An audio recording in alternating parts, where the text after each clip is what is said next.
Conte, légende, légende, je raconte, vous écoutez. Les voleurs.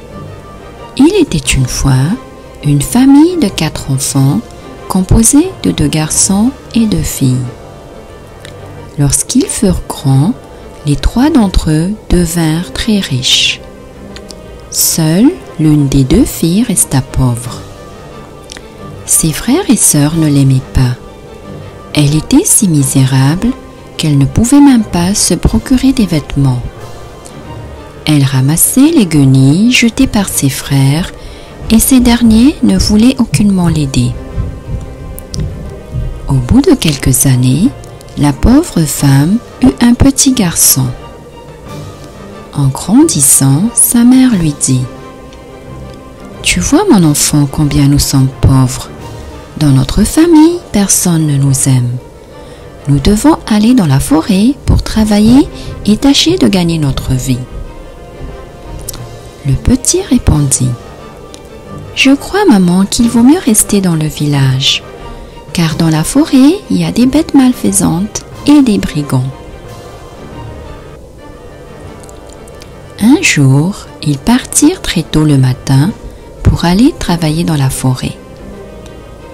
En route, ils rencontrèrent 3 voleurs qui venaient de dérober des sacs d'argent.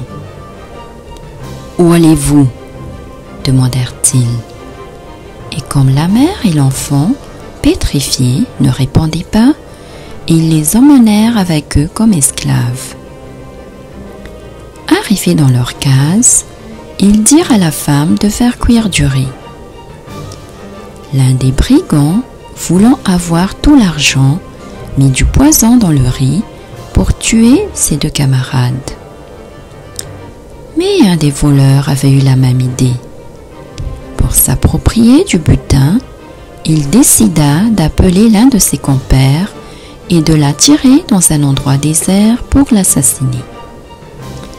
Il s'adressa précisément à celui qui avait mis du poison dans le riz. Il l'entraîna à une certaine distance sous un prétexte quelconque et le tua. En revenant satisfait, il se disait : « J'en ai fini avec celui-là. » Il pensait à tout l'argent que lui et son frère allaient avoir.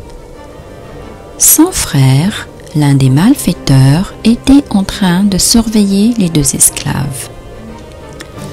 De retour à la case, il ordonna aux esclaves de servir le riz. Quand les 2 brigands commencèrent à manger, ils sentirent d'atroces douleurs dans l'estomac et ils finirent par succomber. Lorsque les voleurs moururent, la mère et l'enfant prirent l'argent et ramassèrent en plus tout ce que possédaient les brigands.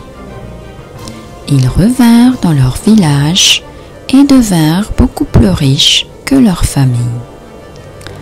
Conte, conte, légende, légende, ce n'est pas moi qui suis le menteur, ce sont les ancêtres.